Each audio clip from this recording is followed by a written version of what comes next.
I am Claire Mitchell, Doctor of Laws and King's Counsel. And I am Zoe Venditozzi, Doctor of Laws, teacher and writer. On the 8th of March 2020, International Women's Day, we launched the feminist Witches of Scotland campaign. The Witchcraft Act, in force between 1563 and 1736, saw thousands of people, mostly women, accused and executed as witches in Scotland, in the country's biggest and most brutal miscarriage of justice.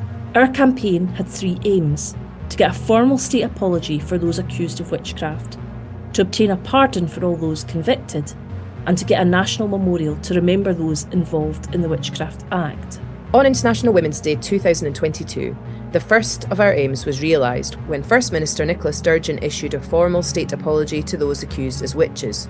The first formal state apology ever. We are currently working with politicians to ensure there is legislation passed to pardon those accused as witches, to change their status from convicted witches to those who ought never to have been prosecuted.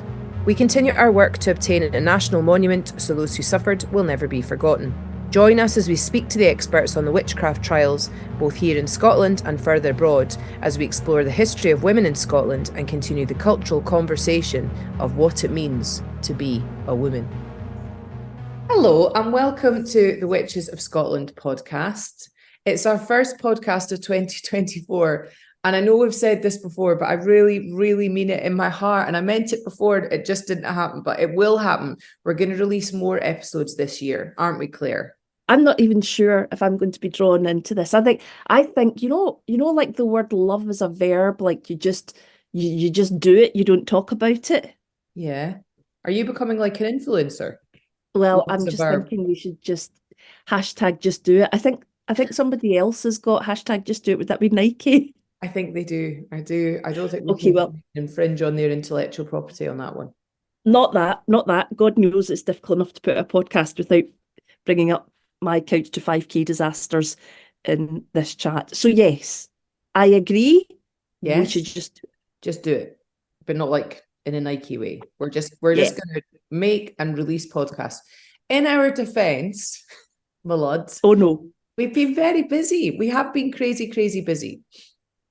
But we are going to get back on it in a focused way. But today's podcast is off to a very auspicious start. I think it's fair to say, Claire. Auspicious. It's easy for you. Sorry. Right. We're off to a very auspicious start, as today we're talking to genuinely some of the most important people in Scotland, particularly for researchers within the area of the witch hunts. But we'll tell you more about that later. Before that, Claire... Yes.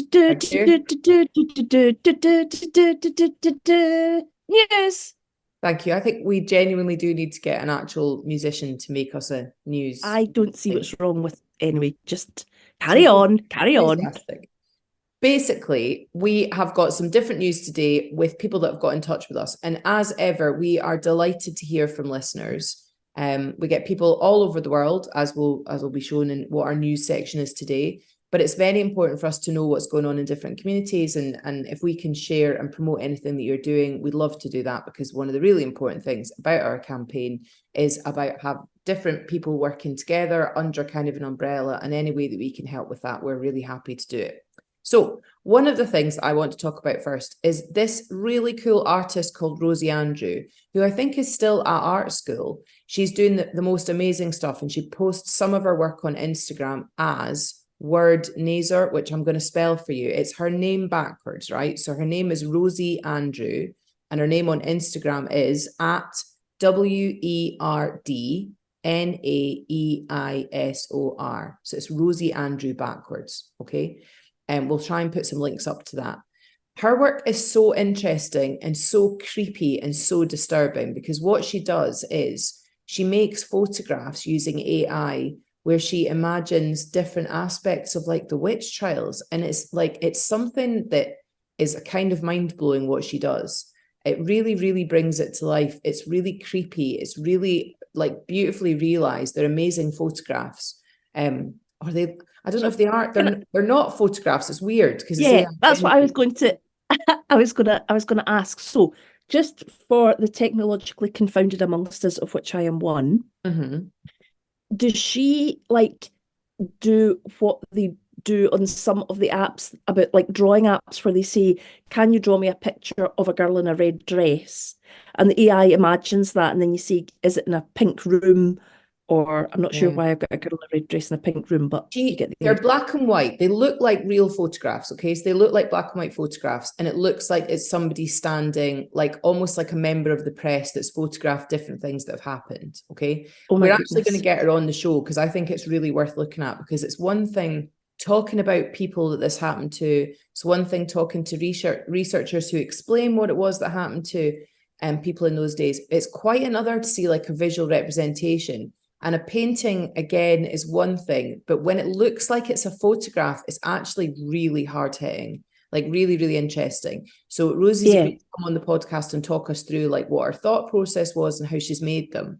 But just for just now, I wanted to just basically draw people's attention to go and have a look at the photographs, because they're really like disturbing, but in a good way that really makes you think, like, you know, we always say these were people, they're not just names, you know, women, not witches. But you look at these pictures and you're kind of like, oh my God, that really, really brings it home. They're fantastic. I mean, can you imagine how powerful it would have been if photography had been available then? Just say it was somehow magically available.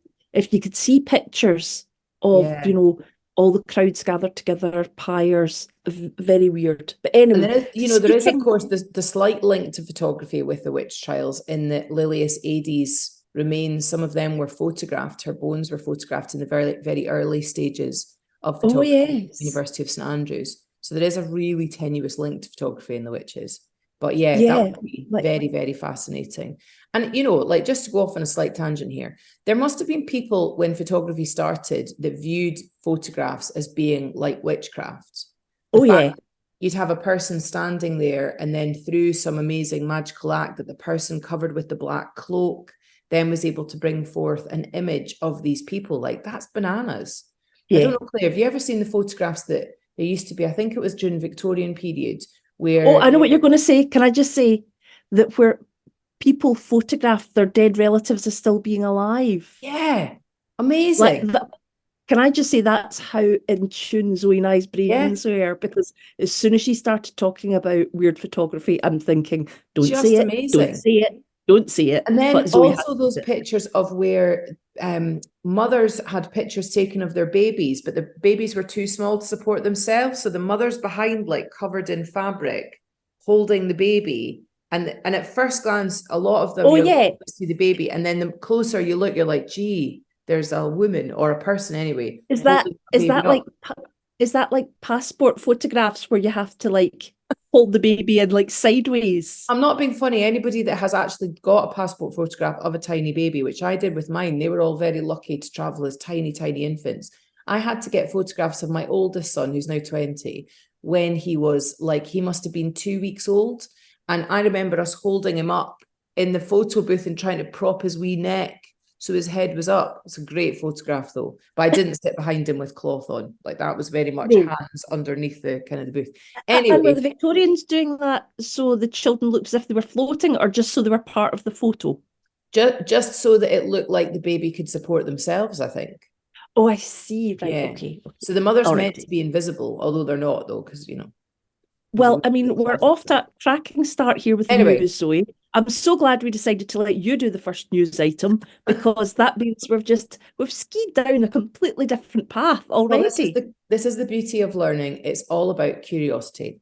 So that's Rosie Andrew. So just remember that it's Rosie Andrew, spelled Rosie, Andrew, pretty straightforward, backwards. So it's word naser. Definitely worth having a look at. And she's only I think she's maybe in her final year at art school, third or fourth year at art school, and also an incredibly talented painter. So you can see some of her paintings too. So I'm definitely going to go and see her work when she does her degree show, whether it's this spring or it's next spring. Anyway. Talking about going to see things, Zoe, how good was that?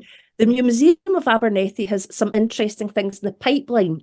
We'd advise you to follow what they're doing on their Facebook page, because they got some funding from Perth and Kinross Heritage and Trust to create a memorial for Abernethy witches.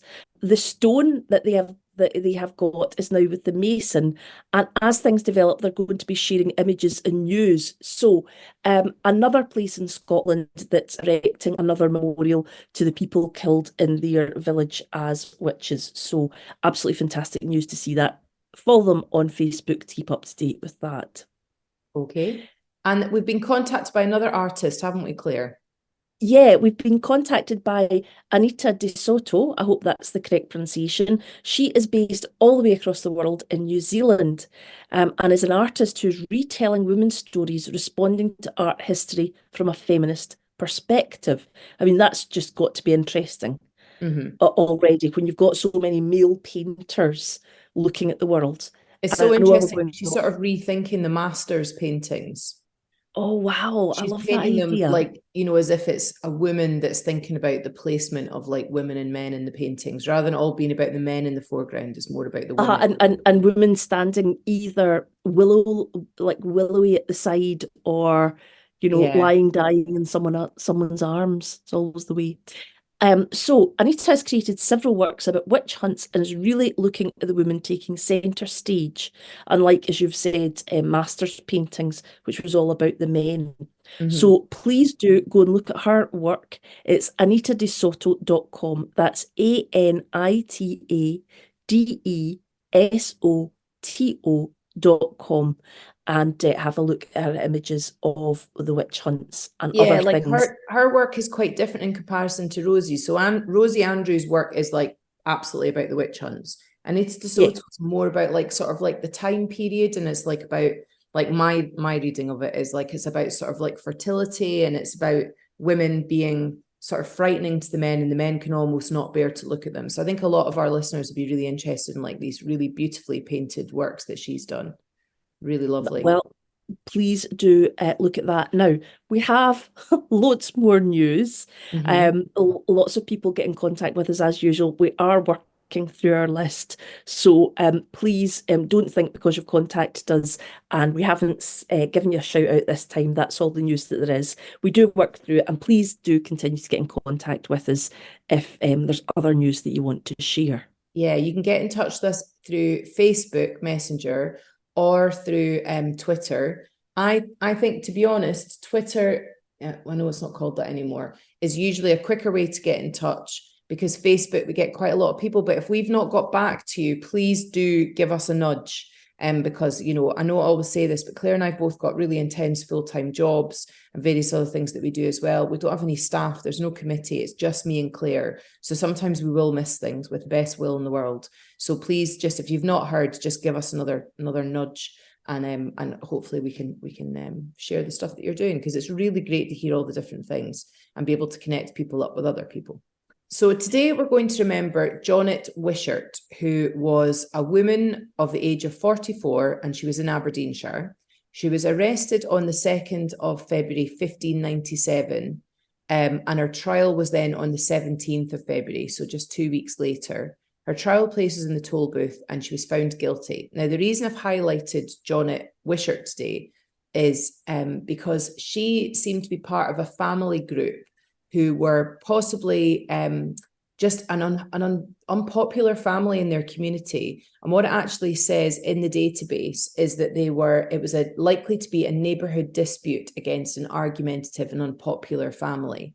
So Janet seems to be kind of like the central person. And then there's other people accused, including her son, who ended up being executed. Some of the people accused were banished, but I think they were all pretty much found guilty. And what she was initially accused of was casting cantrips. I've not read that word before. Well, do you know, I actually was so interested, I looked it up, and a cantrip is apparently a magic spell of any kind, or one which reads the same forward or backwards, but it can also mean a witch's trick or a sham.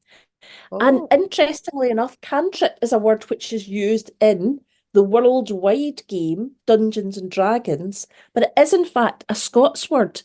And the original word apparently comes from a Gaelic term, I'm not even going to try and pronounce that. I'm so sorry, everyone that speaks Gaelic. I'll just spell it CANNTAIREACHD, Cantariacht. which is a piper's mnemonic chant, not demonic, mnemonic. That's what a cantrip is. I'm going to add that to my everyday language now. Did you I'm not just sure. look up that bit about Dungeons and Dragons and find that out, or do you know the word cantrip because you play Dungeons and Dragons? Zoe's so pleased with that question, right? She sat back and is giggling to herself. I will have you know, there is nothing wrong with playing Dungeons and Dragons. Nothing. I would just be surprised to learn if that was part of your hobbies. That is not part of my hobby. I think it would have come up by now, Zoe. Yeah, but sometimes, Claire, you reveal a thing to me where I just go, what? How do I not know that already? Like, for example, I learned quite early on, but I'm sharing this, Claire, that you're a black belt in, is it karate? It is. Black belt in Shotokan karate. I mean, anyway, let's move on.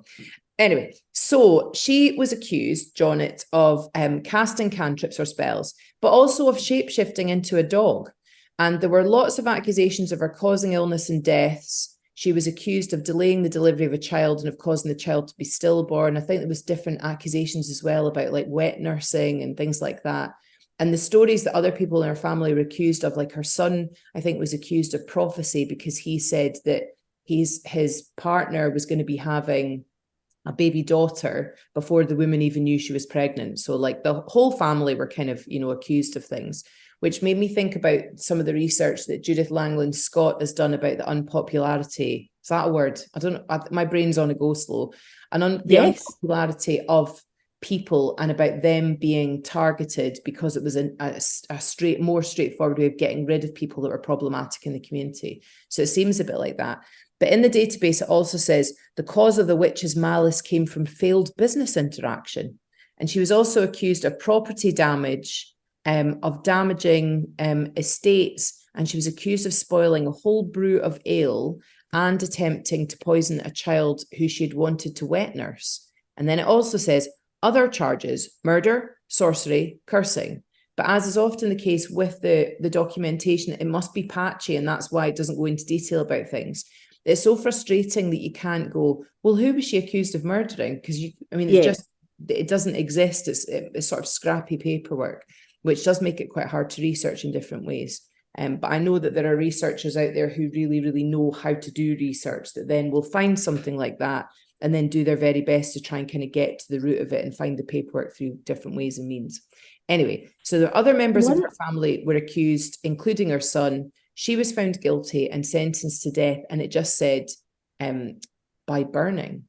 But it didn't, because like normally we talk about them being strangled and then burned, but it said by burning. So I don't know if that is a different sort of scenario. And it doesn't have her date of execution, interestingly. So there's lots of info, but not all the info. Yeah, I'm very much hoping that it was just a sort of the writer's response that she was burnt rather than saying she was strangled and burnt. I very much hope she didn't suffer. It's horrible, isn't it? She didn't suffer that horror. Just to come back to it, I can't remember if I said this already, was that there were 19 female accusers and 25 male accusers. That's what I was going to say. It was basically, if it was a village or an area within Aberdeenshire, it was the entire maybe not entire, but it was a huge amount of people that came out to make accusations. You've got to wonder, in juries, when they're thinking about whether or not people are guilty, and I don't know if this was a jury trial, I suspect it wasn't.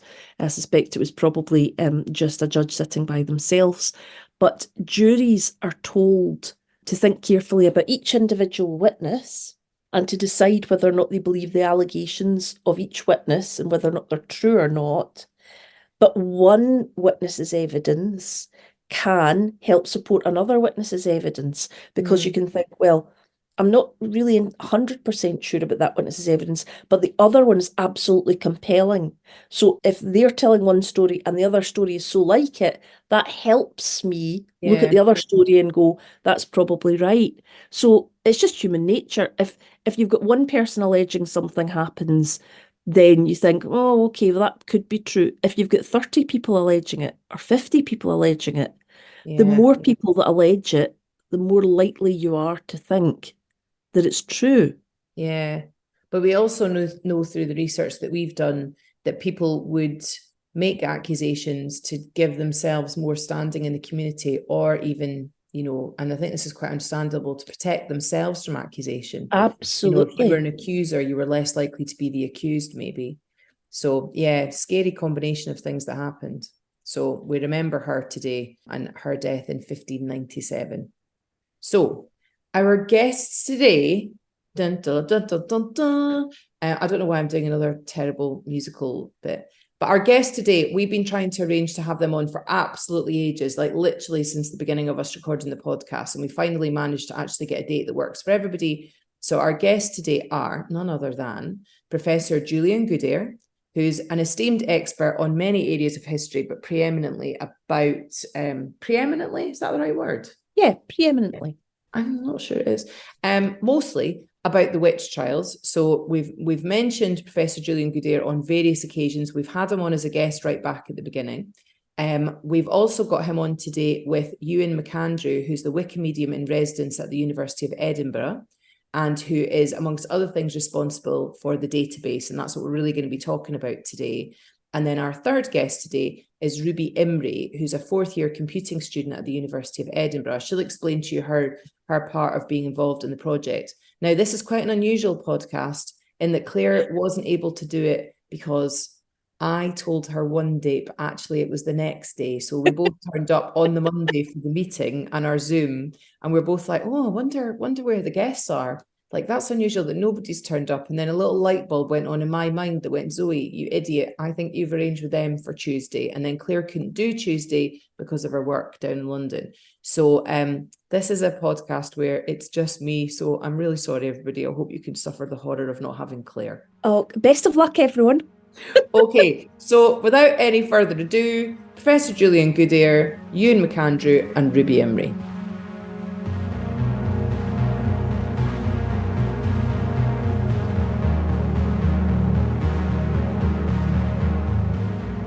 I'm delighted tonight to finally be able to speak to leading lights in the Scottish area about recording and looking at the history of the witch trials. Tonight, our guests are people that are working on a resource that I know nearly everybody that's involved in looking at the witch trials and has an interest in the witch trials in Scotland is using frequently, not just once, but going back to and looking at again. And that is the database. And I'm not going to talk too much about that. I'm going to let the people that know about this talk about it properly. But tonight, we have got, actually, I'm going to let you introduce yourselves because you'll do a better job of this, right? So Julian, could you introduce yourself first, please? Okay, yes, I'm Julian Goodare, and I'm Emeritus Professor of History at the University of Edinburgh. And I'm going to tell a story going back to the 1990s, long before I became a professor or anything. But it's the story of the Survey of Scottish Witchcraft. Julian, we're delighted to have you with us because obviously you're such a luminary in this area. So thank you so much for making the time to come on tonight. And then we have Euan. Hello, Euan. Hi. Hello. My name's Euan McAndrew, and I work at the University of Edinburgh as the Wikimedian in residence. So that involves all sorts of projects in curriculum, out of curriculum work with Wikipedia and Wikidata, looking at how we can support and benefit and contribute to open knowledge and open data at the university in teaching, learning and research. But I've been in post since 2016, but it allows me to work with a lot of students that are doing, and they get to experience open knowledge and open data in their own right as well. So, Euan, that was a really slick link to our third guest tonight. Well done, very professional. Who is Ruby? Ruby, can you tell us a bit about yourself? Hi, I'm Ruby, and I'm a student at the University of Edinburgh who's currently doing an internship with you and working on the interactive map of the Scottish accused witches and adding some new features to that website. Great. So we're going to kind of do a chronological look. So Julian, then Euan, and then Ruby, whose second name is Imrie. She's not just called Ruby. Oh, yes. So I'm always terrible for that as well. So, okay, thank you all so much for joining us tonight. So Julian, would you take us through why this project started that you were involved with in the very beginning, please?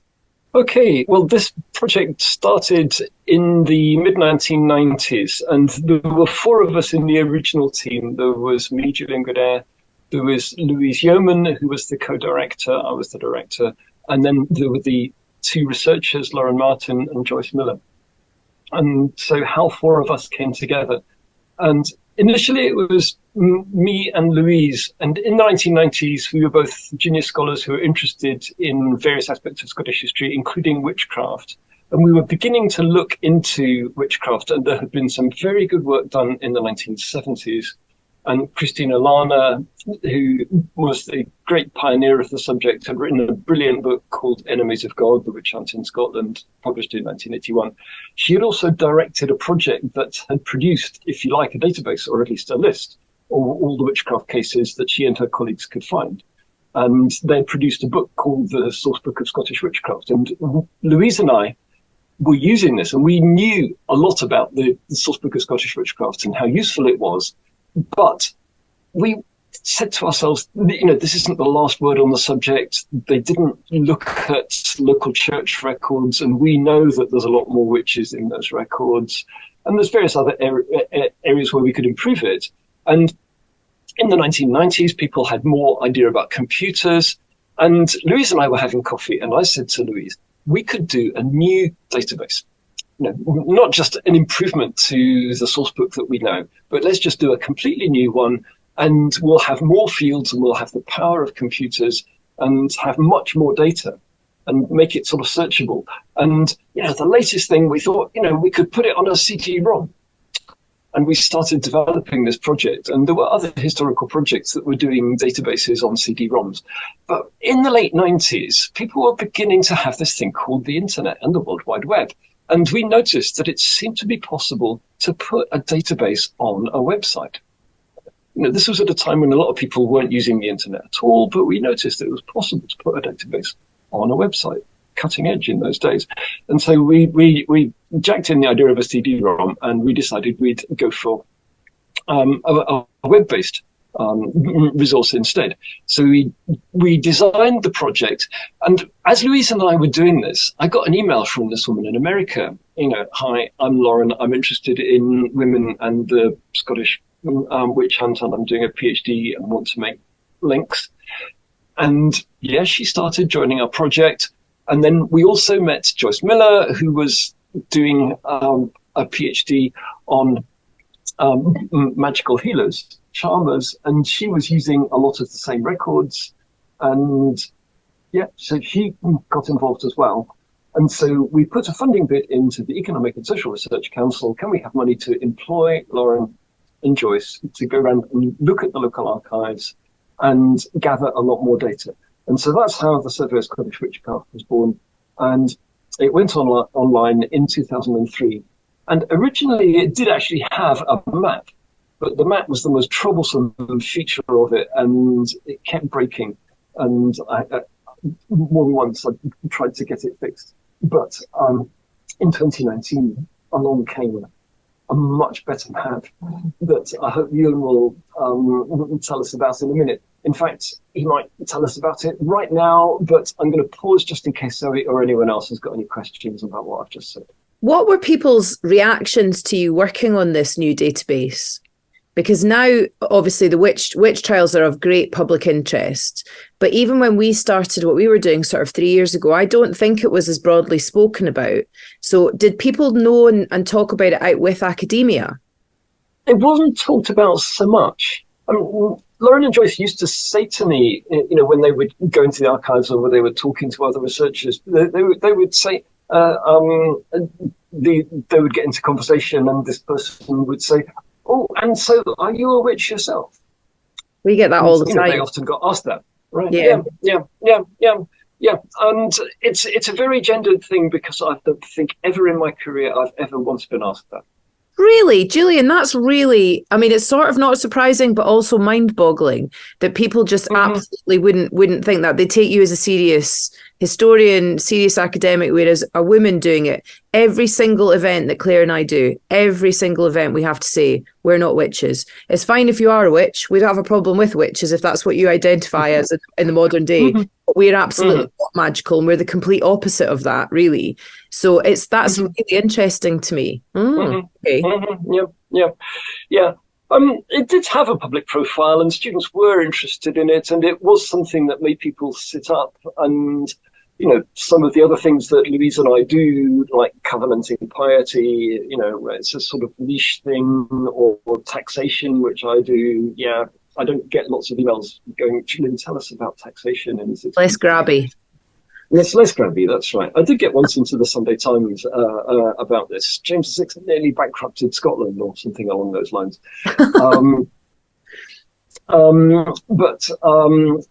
Yeah, by and large, it's the witches that have public profile, but certainly the amount of interest has grown. I can't quite work out why it's grown because I'm just a historian. I don't study the present day, but yeah, more and more people have been interested in it. Yeah, I think people identify very strongly often. A lot of the people that we meet at events and who get in touch with us, certainly through the podcast and through the campaign, I think really identify with those that were accused as witches and have an idea that they themselves would have been accused of being a witch, which is interesting. And obviously we unpick that a lot through talks with people like yourself, Julian, and how realistic that is. But I think definitely it's a big identity thing. And I think it's a really horribly compelling story as well. And people are often shocked to learn the magnitude of it within Scotland. I think that often grabs people's attention. So yeah, and one of the things we did actually is we increased the size of the Scottish witch hunt, because when we looked at all the local records, we found more witches than the previous project had found.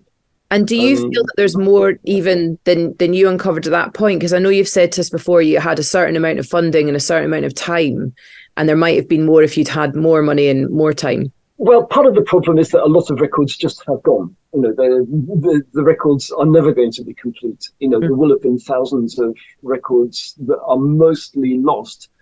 I don't think that there are thousands and thousands of completely unknown names. I think we've got most of the names. Right. What we lack in Scotland is a lot of detail. For most of the witches, and anybody who uses the survey sooner or later realizes this. We've got a name, a place, a date, a thing saying commission was issued, and maybe some other people that were supposedly tried along with them. Do we know about the trial? Have we got the outcome? There's just field after field, no information. Yeah. And so there's a lot of people who've got names, but very little else. And, we suspect these people were burnt at the stake. Most of them probably were. But the details, we can't be sure. But we've got quite a lot that we do have details of. And so they can stand for the others. They are representative. And there's a lot more that is still to be found out about this. When I was having coffee this morning with somebody who wanted to do a PhD on this, and we were talking about this or that idea for things that we really don't know. And I think what's really fascinating is the work that you've done, Julian, and then what you've gone on to do, Euan, obviously with the project more recently, is that there are people, sort of citizen historians across Scotland and out with Scotland, that are beavering away at looking at their own area, or historically where they think their family was originally. Judith Langland Scott is doing some really interesting stuff in Forfar. She's uncovered I think I don't want to speak for her. She'll speak for herself when she's back on the podcast again. But she's uncovered a lot of people that weren't covered initially because she has the time and it's her personal focus and interest to really dig deep into that area. And I think that's something that the database is amazing for, because it means that people can say, right, here's the starting point, here's the information we've got, and then can go and physically or online, then go and kind of beaver away in a way that you probably can't really in an institution, because you just don't have the time, I would say. So Euan, there's thousands. Yeah. And Euan, what happened when you got involved then? So at what point did you step into it? I'm sort of classed as a digital skills trainer working in the university's information services. And the idea is that I'm kind of like a resource, and my boss calls me uncharitably a tool for course leaders and student societies and anyone at the university to explore how Wikipedia could support in projects work or in curriculum work, and also Wikidata, because Wikipedia is 21 years old and it's the largest open education resource in human history, and it's preferentialized in Google, the #1 search engine as well. but there was only like about 15% of biographies about women. And there was only 3 articles on Wikipedia 6 years ago about Scottish witches. Now we have 49. I'm kind of sad to say we don't have 50 at the moment, but I've just counted them. But you know, the 50th one will come soon. But Wikidata is another project that's got it's machine readable information that you can query and visualize in different ways. And the university wants to teach people, students in particular, about how to work with open data. And they wanted to see if there was something that we could do with data science students working with the Survey of Scottish Witchcraft to make it more explorable. And we did like little short-term projects with design informatics students where they just started creating machine-readable data about the accused witches. And we were starting to sort of think, what else can we take from the Survey of Scottish Witchcraft for future projects? And we noticed that one of there are lots of gaps in the database, obviously because it's a historical document. But one of the things we found was that there was 5 columns of information about where they were supposed to have resided. And pretty much for each one of them, not all of them, there was a name of a place that if we could try and hunt down where that place was on a map, like try and assign coordinate locations, then we could sort of maybe explore, put it on a map and have the survey's information explorable in a completely different way. Because as Julian said, the mapping feature had previously broken, and we weren't able to sort of like look at it in any way. But credit goes to Imrie Scott, who was my line manager at the time, and she said, "Why don't we have an intern and get a geography student to sort of work for 12 weeks over the summer and see if they can hunt down like 800 place names and see if looking old gazetteers, Gaelic." Sort of resources, place name books, the Scottish archives, ask Julian questions, because a lot of these places don't exist anymore. And right. So it was an enormous amount of detective work went in, and 6 weeks was taken up just trying to find where these places were and whether they'd been subsumed into a larger or more modern town, or if they were just like a hamlet somewhere that had just disappeared completely. Mm-hmm. And then once she'd done that, or with about 25 that she still couldn't quite approximate, then we had to decide, okay, now we can map this resource. And we worked with a really lovely developer who's really talented, Richard Lawson. And he built us a website and worked with Emma, our geography student, to put all her map visualizations on a website. And we thought that was the end of her 12-week internship, and that was that. But it was just the beginning, as it turned out. This was back in 2019, because we got Emma to do a presentation on her project at a seminar at the University Library. And Professor Melissa Terrace was at that event and saw the resource that she created and tweeted it out. I'm not sure if you're supposed to say X'd out now, but I'm not going to call it that. Not doing it. Not doing it. But basically, sort of like as soon as like Melissa Terrace had sort of posted it out there, it was out there in the world. And what was really nice is that we were getting feedback about local people, like you said, that were exploring it and doing all this sort of historical research of their own, and they were quite sort of, I don't know, it affected me and Emma particularly, that just how people took to it, and they would research someone local to them. Yeah, it's really fascinating. There was a huge rush of interest in 2019. There was a huge rush of interest when that I don't know if it was just one tweet that did it, but when you made that map and it went public, it was like being at the top of the charts. Yeah, it's really cool. I used to say in 2019 I had the busiest Halloween I'd ever had. I mean, how often do historians really hit on something like that the public, the modern day public gets involved with? You know, it's often so sort of niche, isn't it? I suppose the work that you do, but this is something that's crossed lots of different types of people, different classes, you know, men and women. I think it is more women that are interested anecdotally, but all over Scotland, Canada, America, Australia, places in Europe. Ewan, I want to put you in touch with the woman who's got in touch with me in the last few weeks from Hollywood, who's doing really interesting stuff. And she's taken your database. I am completely not at all understanding of what she's done. Okay, so I'm just going to forward it to you. But she's taken it and she's made the database into different graphs. And she's talking about using open source to fill in gaps that she thinks are there. So I'm going to put her in touch with you if that's okay, because I thought that sounds like quite an interesting sort of combination of things. But it's really ignited people's interest, and people feel like, well, I'm going from a point of truth. This isn't a made up thing. It's not the myth that surrounds the witch trials. It's actual verifiable hard facts that have been found and collated by real historians and academics that know what they're doing.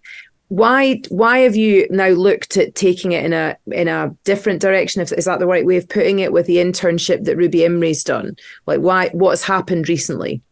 I think because it had such interest. Now, I would sort of, we get sort of like feedback and sort of reports on who's accessing it. It's like from about 160 different countries around the world. So places like Fiji and Turkey seem to sort of like had a spark of interest as well. But I think it was the fact that and Julian's really the expert on this. Like, you can make generalizations, I guess, about certain panics, but I'm pretty sure, again, I'm going to mention Julian, sort of like maybe bring him into this, but just that any kind of generalization, you sort of like, once you start delving into the individual cases, there are exceptions to those generalizations as well. And that it was really about the individual human stories that we kind of switched on to, that we wanted to do more work, because we felt that there was such a rich vein of information in the survey, and we'd only sort of tapped the surface of like really sort of like high level information about their names, their gender, and their place of residence. We wanted to get the sort of full witchcraft investigations, that from, you know, the denunciation to arrest to imprisonment and the trial and the outcome of the trial in a machine readable form, so people could learn the stories and explore the stories. So that sort of necessitated getting another intern in, and we had our second Witchfinder General internship in 2022 in the summer. And that was Maggie Lynn, and she spent a good amount of her time she looked at all the information, really rich information about witchcraft investigations, and tried to turn it into machine readable structured data that we could then put on our website. But she did so much work that it was really rushed at the end of her internship to get it embedded onto the website. And we were a bit concerned that there might be some bugs in some of the sort of development, because it was that little bit of rushing at the end, but also because there was so much data that we wanted to make sure that we weren't misrepresenting it. And that we wanted to make sure that, like you said, this was verifiable information that you could trust to explore and not misrepresent these women's stories. So that meant that we needed a third to come in, and that was Ruby, to sort of like help us check the data, make sure it's all right, and make sure the development of the site is perfect and as explorable and as user friendly as we would possibly want it to be. So Ruby, what was it like for you coming into this project? I mean, you're now in fourth year, aren't you? So is it between the summer between third and fourth year that you're working on it, just this summer past? I'd applied to like a few different internships because I study computing, so like this wasn't the most like obvious thing for me, like what I would expect to do in an internship, but it ended up being like the most interesting one I could have done, because I was like working on the web side of things as well, but also meanwhile getting to learn so much about like the Scottish witch trials, which I'd heard of before, but been able to learn so much from it. And then like I had used the interactive map before as well. I think I've seen them when the university first created it, and that is such a good way to be able to find out things about them, because like the survey, obviously you can search for things, but like you can just play around with the map and then find things you wouldn't be expecting to be looking for. And then it is like really cool for people to be able to like look at where they live and see the witches that were accused from that area and things like that. So I was really excited when I first started getting to work on it, because it was such like a unique internship for me to be able to get. Really interesting. And so are you finished your work on that now, or is there still something going for you? No, so we're now, I'm now doing it 1 day a week, because so there's like going to be a new version of the website released, which has kind of the new visualizations which the previous interns created and some new features that I've added as well. And we've been checking the data as well. So like because the data has been uploaded onto Wikidata, which is the sister project to Wikipedia, that means that, like, so it's open linked data, which means that other people can edit it, which is a really positive thing, because it means, as we know, like the survey was created in late 90s, early 2000s, so new information could have been revealed since then. So I've been comparing what's on Wikidata now to the original survey, and then kind of been contacting Julian to fact check things like that and looking at the resources. And that means like that the map can have the most up-to-date factual information that we can have possible. Because after the map, we do get contacted by people being like, "Oh, we think this bit of information is wrong," which is like really cool to hear from people, because you know people are really looking at it, enjoying the resource, but it's also reminds you like the kind of importance of making sure that the information you're presenting to so many people is as correct as possible.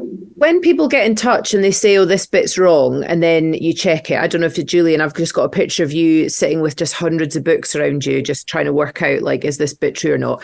Are they generally right that it's wrong, or is it right, if you see what I mean? Because I think a lot of people have kind of like local myth very embedded and think that that's true, but it's maybe not actually true. So Julian, what's your experience with that? Sorry, Ruby. Sorry. Yeah, I guess also it's to do with Emma's work as well. When she was geolocating the information, like there could be ambiguities there as well. Right. When she was locating them, that could be where some of the mistakes were made. Well, if places, not the original survey. As you some places just aren't there anymore. So that's maybe hard to pinpoint. So Julian, have you found that when people say that it's not correct, are they right in saying it's not right? With factual information like this is where such and such a place is, yes, they're usually right. And the couple of instances occur to me that I think Emma in 2019 located one of the witches in the south of England. You might remember this, Euan, and we never noticed it because we didn't zoom out of the map far enough to notice that it just was a similar place name, and it's probably just a slip of the mouse to just go, that's the name, it matches up, click. I think you got that one fixed, didn't you? And then the original survey had someone where the place name was Ireland, and I think the researchers have gone, well, that's somewhere in Ireland. Yeah, well, okay. But actually, it turns out that there is a place called Ireland in Orkney. Oh, okay. So, I hope that particular one is right in the interactive map. The name of that one I can't remember offhand. But yeah, those are the kinds of things. I think there was someone who got in touch and pointed out that it's Ireland in Orkney. The places, it sounds like, more than the stories of the actual accusations or whatever. So when does the new version of the website get launched? When can people have a look at it? At some point next year, I think. We're looking at either, is it August or November? I think that's what we're thinking. Yeah, so there's some new features on that, like a searchable timeline, which allows you to see like the witches in order of their trials in terms of dates, and then you can click on them and read some more like stories in contextual manner, which is another cool way to like get across the individual story of the women and men that were accused. And then there's lots of new information has been added, because in the current version, it's like it is location. You can see location, gender, and occupation. But there's a lot of new features we show you information about the investigations, what they were accused of, for example, their pacts with the devil, meetings with the devil, ritual objects and things like that. So that's what's amazing. Really fantastic. And it's such, as a teacher, like my teacher hat on, it's such a useful resource. And it's definitely a subject that is now being taught in a lot more schools. Because people have read about the database, or they've read, maybe a book that Julian's written, or they've heard of the campaign, or they've read a novel that's come out recently, and people are much more switched on. We've had a fair few history teachers in Scotland getting in touch saying, I'm teaching this, and we've been asked to go and give talks in schools and things. So that's really heartening to see, because I feel really strongly that we need to understand our history. It's really important to the contemporary life in Scotland and the future that we get our history and we get it right. So I think the work that you guys have done has been absolutely amazing. I'm afraid we're just about to run out of time. I feel like this is something we could talk about more, and actually maybe could we pencil in that when the website is launched that we get you back on to talk about it more, maybe in more detail there, because I know we'll have loads of listeners that will be very, very keen to see the new version and to interact with that and use that with their own research. So thank you so much, Julian, Euan and Ruby. It's been really, really nice having you on.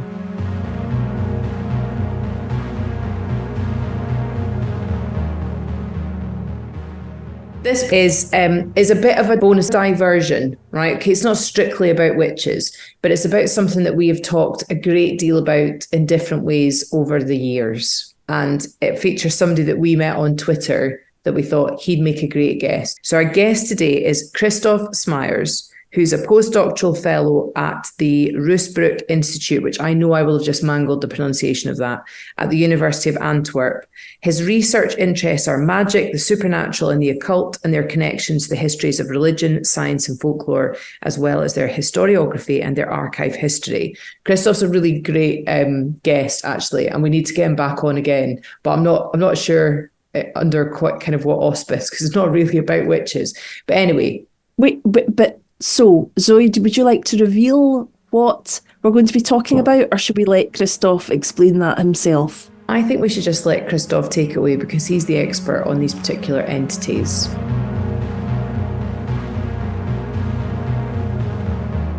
Our expert today, I'll let you tell you a little bit what his research area is, but it's Kristof Smeyers. Am I saying that correctly, first of all, Kristof? It's perfectly acceptable. Oh, that sounds like it's wrong and you're being... No, that's fine. That's fine. It's good. How do you say your name? I've heard a lot worse. It's Kristof Smeyers usually. But it's all right. I know I like to get people's names right, at least the first time, and then just try really hard after that. Kristof, thank you so much for coming on and talking to us. Like quite a lot of our guests, we sort of came across what you were doing because of Twitter. I think that's maybe going to change as things go on, unfortunately. But it's been a rich area for us so far. And that's certainly where I first found out about the work you do. So would you mind telling us a wee bit about what it is that you do, please? I'm a historian of what you could call the supernatural in the 19th and the 20th century. So I look at spooky stuff, mostly for personal, well, also for personal reasons. As it turns out, it becomes something psychoanalytical along the way, but it's also just because that's my job at the University of Antwerp and now at the University of Leuven, which is also here in Belgium, where I am. Very exciting. And you've written a book about ravens.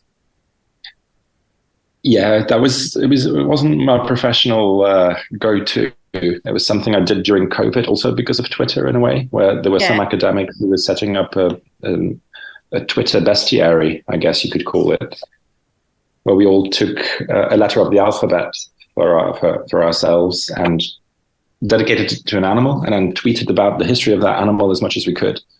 And I just happened to have the letter R. That's amazing. So it wasn't something you had a thing for. No, well, it was pure luck. And then a publisher read the thread I wrote about ravens and said, "Do you want to write a book about ravens?" Did you have enough material to write about ravens? No, I didn't really know that much about ravens, to be honest. It's a bit like you. I had a fascination for them. Yeah. There was a personal bond there with that particular animal. I think maybe the difference between you and me is that I don't know anything about it whatsoever, and just really like the fact that they're these just amazing looking black birds. I really genuinely know very little about them at all. And I'm sort of okay with that. I just really like the way that they move around through the world. However, the very first thing that is very obvious to me is that Claire asked you a very good question before we started to record. And what was your question, Claire? My question was born of an expression that Zoe said, which was ravens, or I suppose in Scotland, crows. And then I was like, hang on, are ravens and crows the same thing? I thought they were two different things. I didn't mean that ravens are crows in Scotland. I was saying I'm not sure if we've got ravens. It's crows that I see all the time. Because I know that crows aren't as big as ravens. Well, I think I know that. Maybe that's not true also, though. Perhaps our expert could weigh in. Well, you do have ravens in Scotland. Not where I live. Well, I don't know where you live, but there are parts of Scotland where ravens have always been around. But England hasn't had ravens in a long time, apart from around the Tower. Also, Scotland has ravens, but England doesn't. Yeah, England has been successful in eradicating ravens. On purpose? Why would you want to? On purpose, yeah, as most of continental Europe has done, which is also part of the reason I wrote this book, is because only a couple of years ago, ravens came back to Belgium and started making nests again. And I was immediately fascinated by that. Why do people not want ravens? Is it because they're goths? No one likes goths. Claire, I'm a goth. She is a goth. It's partly because they've been seen as pests from at least the early Middle Ages. And, they were being generally horrible to farmers. But it's mostly also because of all kinds of associations with the devil, with witchcraft, with the occult, with bad luck. Ravens are often omens of misfortune, bad weather, fall of civilization, those kinds of things. But it makes so much sense that they're picked often as a familiar by witches. Well, in theory, they're accused of being witches' familiars, and that they're definitely seen as being in league with witches and the devil and bad stuff. There are cases of witchcraft accusations where the main argument for the accusation is that the person in question lived close to a raven's nest. Yeah. I mean, that's it. Just living near to a raven might have got you accused. So can I ask a very basic and boring question about ravens? Please. And Zoe, you shouldn't need to know this because apparently you've been training them for years. She's been lying to us, I think. Stop it. Kristof hasn't listened to the podcast, so he doesn't know about this ongoing nonsense about me training ravens and raccoons. I'm not a total lunatic, Kristof. I'm aware of the fact that it's made up. I'm not delusional or psychotic. It just helped get us through lockdown, I think. Just think, see if Kristof had chosen R for raccoons, we could be having a whole different sort of show. Maybe that's a thing for him to do. Anyway, carry on, Claire. Okay, so my question is this. How does one identify a raven? And in particular, how does one identify a raven when you think you might also be looking at a crow? The main problem I've encountered after writing this book is that people keep asking me, is this a raven? Is this a crow? And usually the picture is, you see a black bird somewhere far away, quite blurry. And I just kind of have to guess a little bit. But generally, if you get close enough, it's pretty obvious. A raven tends to be almost twice the size of a crow, and a crow is a pretty big bird. So when you think of a raven, you have to think of a bird the size of a good eagle. Yeah. No. Yeah, it's crows that we mostly see around. Like, it's not ravens. And I thought there were ravens for ages. And then there was a woman that I work with. We have them all the time in our school playground. I just think they're totally amazing. I love the fact that they hang out near adolescents. I think that tells us something about them as well. But they're there a lot. And I said to one of my colleagues, "Oh, look at those ravens." She just looked at me and she just went, "They're crows." Ravens don't tend to come too close. No. It's like they have some kind of cultural memory about what we've tried to do to them. Yeah. So I think that they're common crows. That's maybe why I like them. Yeah. Well, yeah. So why you said like a professional interest, but you also said that you had a personal fascination. What was your interest that drew you to ravens? This is quite an intimate confessional moment here, but of it. If you don't feel you want to share it, you don't. No, it's fine. It's in the book as well, so I exploited it for commercial purposes. But as a teenager, when there were no ravens in Belgium whatsoever, there was a kind of bird sanctuary near the coast. And before you enter the bird sanctuary, you also get to walk through a row of cages where they keep some birds. In one of those cages was a raven sitting. It was a tiny cage, concrete, rust, disgusting. And this raven made eye contact with me, and it made a little whistling noise. And I sat down by the cage, and I think I didn't leave for about an hour. Oh my goodness.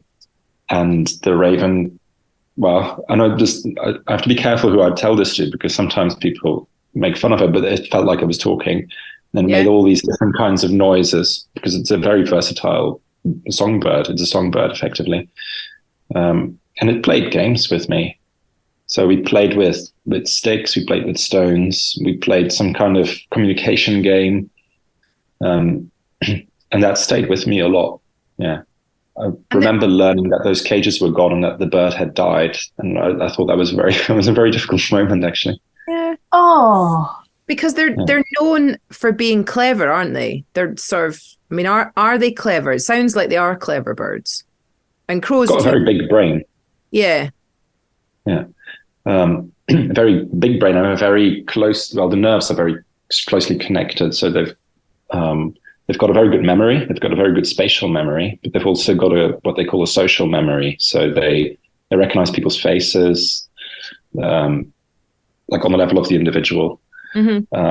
They memorize behavior of people and other species. They invent games, and they're very sociable birds. So there's a lot of, I wouldn't call it a social hierarchy as such, because that sounds like it's a rigid structure, but they are very, very socially flexible, I guess.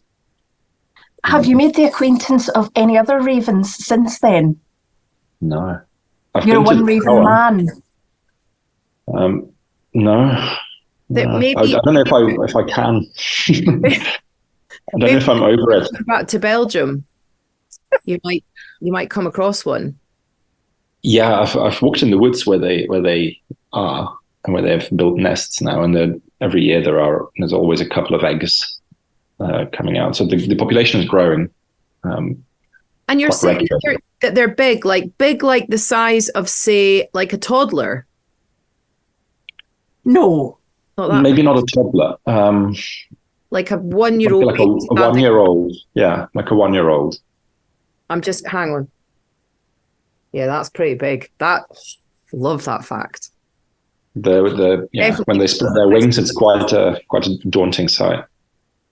I just think they're really amazing. I don't know why everybody doesn't sort of worship ravens and crows.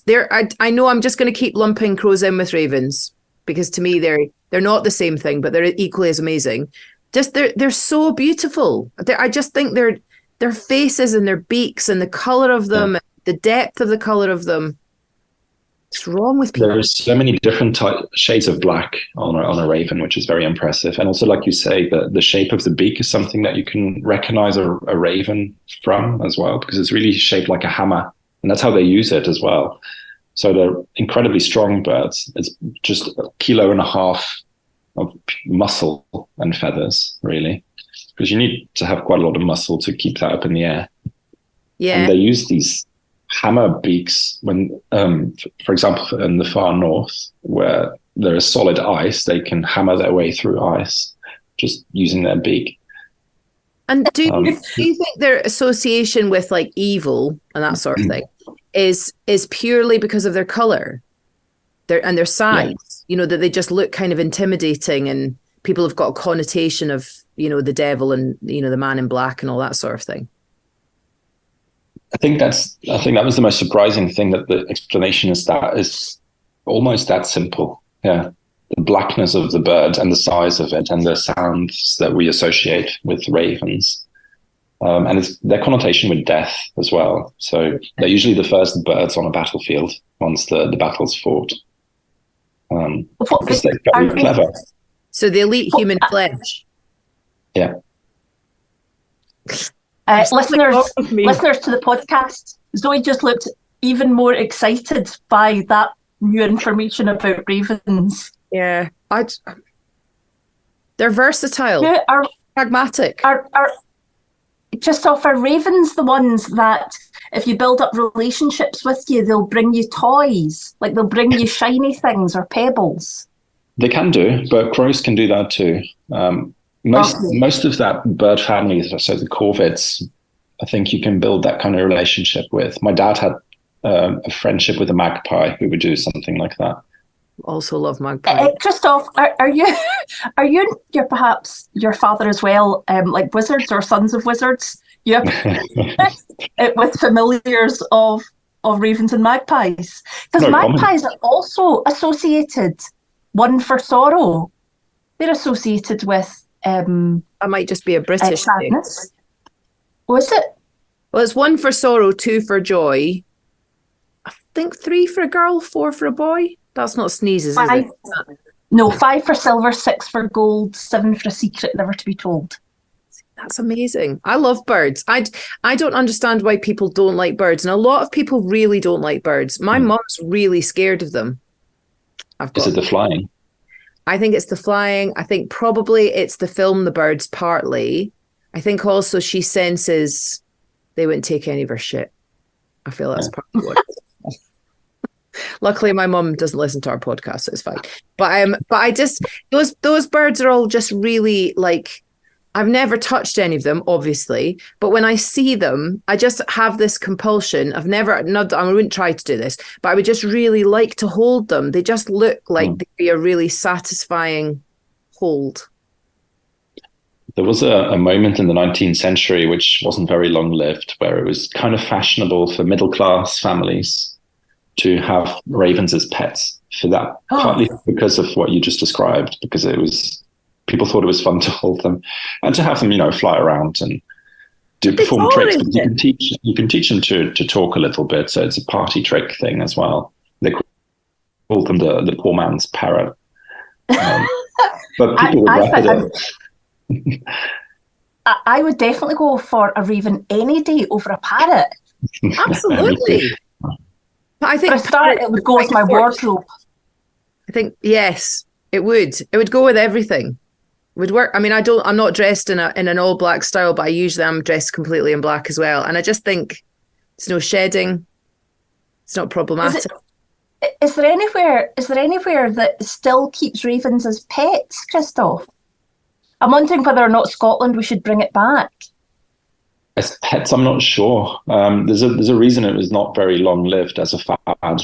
It was because ravens are very clever and you couldn't contain them, and they tended to get very bored very quickly in a house, which meant that they became a big pain.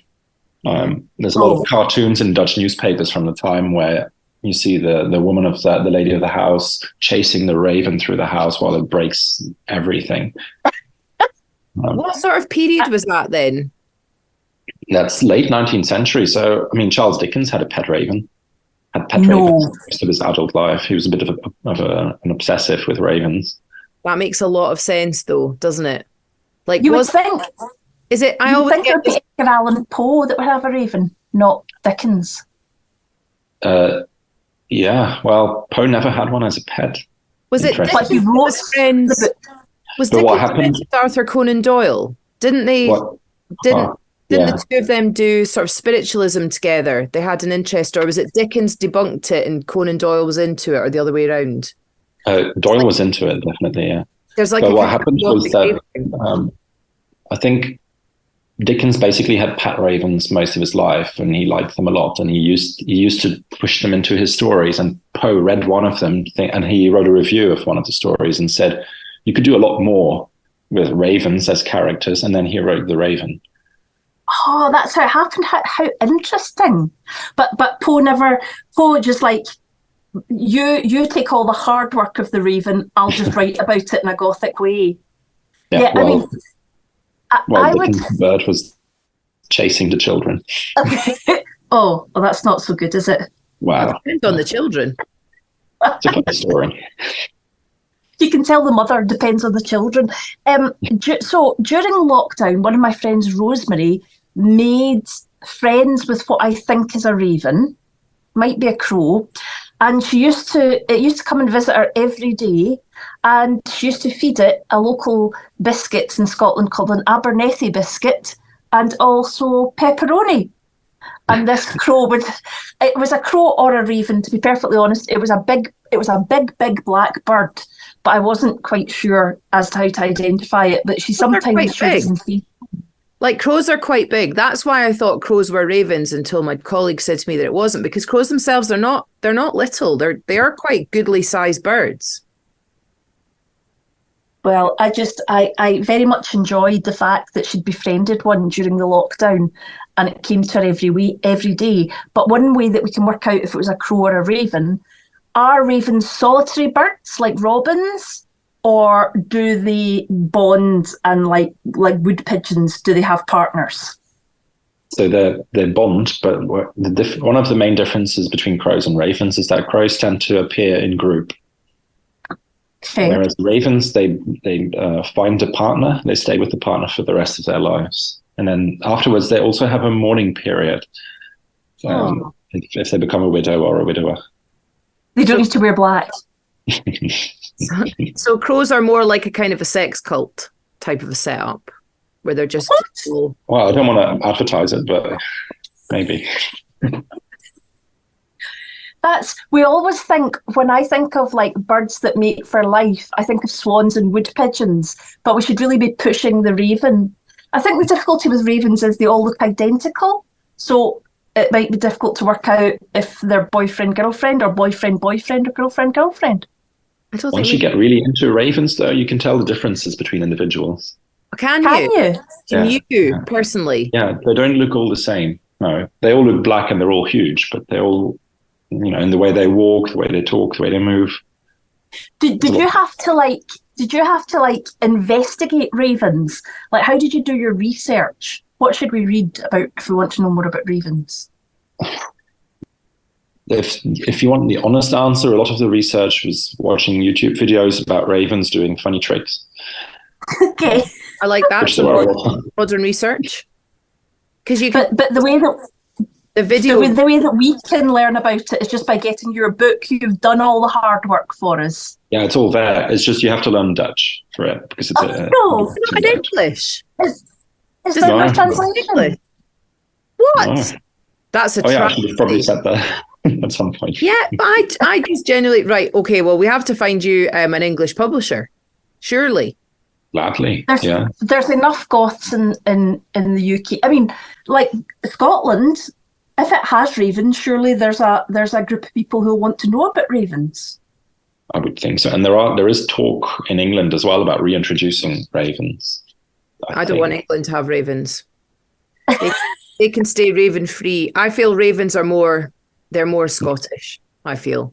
Is that because Scotland's like dark and dreich and wintry, and therefore a raven would fit? I mean, you're not going to get many days of a raven sitting on a like sunny beach or anything like that. No, I don't think they would.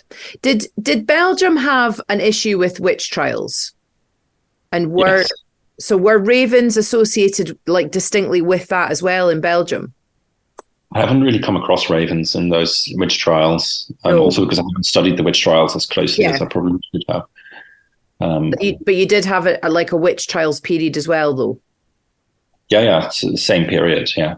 16th, 17th century with some outliers in the 18th century, and there are some illustrations from the 17th century in German states where the witchcraft trials were also happening, where you do see those stereotypical images of the witch with her raven familiar. Yeah, because I wonder what the idea across Europe, and in fact across any culture that has witches, which seems to be most cultures, the idea of familiars, if that's something that all witch stories have a tendency towards familiars, that there's the animal world is tied in with the signing yourself across to the devil side of things. Yeah, because I know that the database that the University of Edinburgh's put together about the witch trials, that they've got it organised where you can look. One of the ways of organising the materials is by familiars, so you can see where familiars were in different areas. And I need to look at that a bit more closely to see if geographically there are particular familiars for particular areas. I do wonder also to what extent the idea of the raven as the favorite familiar is a 19th century thing. When it's been superimposed on the history. And also when witchcraft becomes this, or is wrongly interpreted as this pagan religion from the past, and ravens are a pagan bird by definition almost, because of the way they were Odin's birds. There's this whole Germanic thing going on with ravens.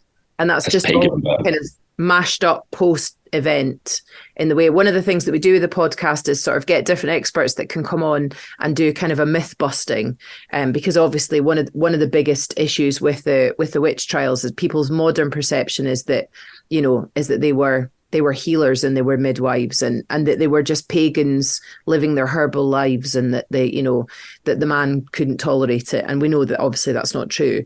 But it's interesting. Yeah, I wonder whether there's the idea of familiars. It's so filmic, isn't it? It's so bought into the culture of more modern day interpretations of witches. You wonder how important familiars were. I'll need to do more research into that, because I do find that really interesting. Sorry. No, carry on. I'm also wondering to what extent familiars were a regional thing. I'm not sure if I've come across many Belgian people accused of witchcraft who were accused of having a familiar at all. Ah, right. Okay, that's interesting. I know it was popular in England. Yeah, I think nation of animal lovers. It was much more popular in England than it was even up here in Scotland, eh, Zoe? I think because we don't have access to all that many interesting animals. Maybe they do more in England because it's balmier. We've got ravens, we've got cats. Oh, I found out, top news, I found out that in Scots you can call an owl a hoolet. I saw that, yes, a hoolet. I like that. That made my day. Yes. What do you call owls in Belgian? Just owl, which is, it just sounds like you can't pronounce owl very well. Owl, yes. But owl did just come, I know, sorry, we've now got off. Owls are my favourite bird. Because they can turn their head almost right round. But not and then that spoiled it for me when I discovered that owls actually can't turn it the whole way. I was like, yeah, I mean, like that's quite cool, but it's not as cool as like actually the whole way around. And have you seen a wet owl? Yeah, they've got very skinny legs. I just don't feel ravens would be like that if they were wet. I think they'd still be muscular. If any of our listeners wanted to befriend a raven, Kristof, how would they go about that? Hashtag asking for a friend. Well, first you'd have to move to a place where there are plenty of ravens about. Okay, tick. We're in Scotland. Carry on. I think dressing in black is a good start always. Okay. Also tick. You've got that. Maybe carry a piece of cheese. They tend to like cheese. Oh my God! Also tick. I rarely find a piece of cheese. Would they be scared Would they be scared by my very white hair? I don't think so. They might, I had long floppy hair as a teenager, and that raven wasn't scared. So okay, it didn't put me off. That raven was very much though unable to choose very much, given the fact that he was already in a cage. True. And I think his wings were clipped as well. Oh, quite literally. I'm talking about if you were wanting to woo a raven in the wild, what you might do. So basically hang around in black. Cheese. I mean, I've been hanging around in black with cheese now for over 50 years and no ravens have approached. Is there any... Have you been holding cheese out towards ravens? Because they're No, of course I've not. I've been holding it towards my mouth. Right, because that's not going to work. I think that's a problem. Yeah. Need to make the cheese available. I see. More available. I see. Okay. I'll maybe make a necklace of cheese or something like that, so I can just pluck a handy piece of cheese off. I think we're going to have to make this our Christmas special. We can definitely seg with that with cheese boards, I think, possibly. Oh, nice. Is there anything that you think that people should know about ravens that could turn the kind of their negative PR around? Like, what would be a top thing that you'd say to people? I don't know if they still have as much negative PR as they used to. I think people are generally quite appreciative of the blackness now. Good. I mean, if there's one misunderstanding that's was historically very persistent, and that I think most people wouldn't believe now anyway, is that it won't eat your children. Ravens won't go for your children. They won't. Which was the thing that people feared. You know? Yeah, just maybe because of their size and because they might like steal small rodents and stuff. Yeah. Yeah. I mean, they steal your dog if you have a small dog. I do have a small dog. I now see a fly in the ointment of my idea for it. I've got a dog that weighs 4 kilos. It wouldn't last long, would it? Which dog? But I think they can just go and pick it up and fly off with it. But I'm not sure they would. But I know that when they reintroduced, is it sea eagles to Scotland? There's some, maybe 2, maybe there's more than that. I don't know. As ever, I've got all the details at my fingertips. But they reintroduced sea eagles. I think, Claire, is this ringing a bell with you at all? No? Yes. Right, okay. Yes. And I think that the argument that people made, one of the 2 arguments, I think the first one was that they would attack sheep, and the second one was that they would carry your toddler away. Yeah. I don't think any toddlers. Those things were said about ravens here once they reappeared, and they're definitely being said about wolves now. That wolves have come back as well. You're going to do a book about wolves as well? It came out 2 weeks ago. What, really? Oh my God, I'm so behind the times. Tell us more about wolves. We've only got a few minutes left, but tell us about wolves. And Kristof, can you consider doing raccoons as well? Just that's Zoe's other animal of choice. I hate to disappoint you, but I will probably not write a book about raccoons. That's okay. I can understand they're not in the same order as like ravens and wolves. Like raccoons are owls, maybe animals.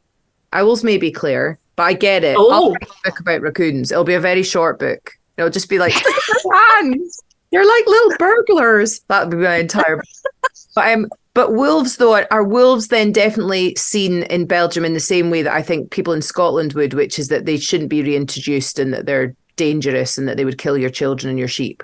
What? Yes, but also that discussion was never really had here until wolves just walked back in, whereas that wouldn't happen in Scotland, I don't think. Wolves just walked back into Belgium? Yeah, there's no reintroduction is the wrong word. They introduced themselves, so they just walked back in. From where? Where did they walk back in from? Russia. Like they didn't get off a plane. Well, there's a bunch of conspiracy theories about this as well, but we can track the trajectory, and they've walked through Poland into Germany and then through, well, basically we're in Belgium, and then they decided to make a home here. Oh, you must be a welcoming place. No, not at all. We're awful people. Is there an abundance of toddlers and lambs? There used to be. We've gone to a very, very dark place. Our time is going to run out. Is maybe just as well because obviously I work with children and Claire's upholding the law, so we maybe better just stop this convo now.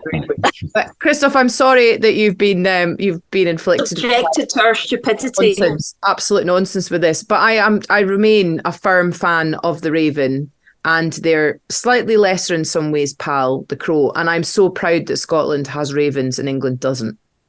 So proud. Let's keep it that way. Yes. And Kristof, I will still try to romance a crow or a raven, and I'll keep you updated with my cheese necklace to see how that goes. I wish you the best of luck. Thank you so much. We'll share the details for any people that speak your language. We need to find a Scottish publisher for ravens and for the wolf book as well. Maybe we should get you back on. Is there some way we can link wolves with witches? There must be. Of course. Yeah. Always. Well, thank you so much. We're about to cut out. It's been really, really nice meeting you. We'll see you later. Thank you very much for inviting me. Thank you.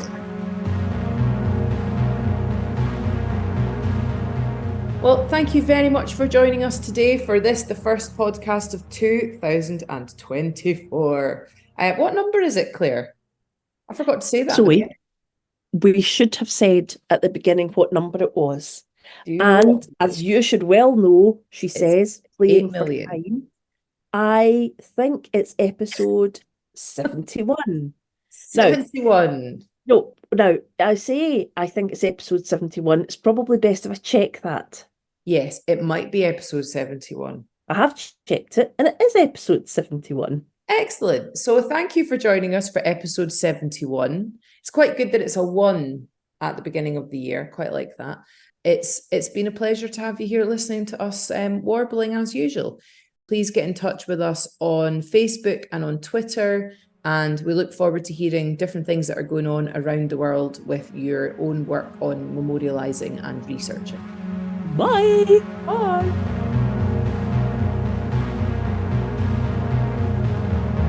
If you'd like to learn more about the Witches of Scotland, please subscribe wherever you get your podcasts. Sign up for our mailing list at www.witchesofscotland.com to keep updated with the campaign. On that site, you'll be able to find how to link with us on Twitter, Facebook and Instagram.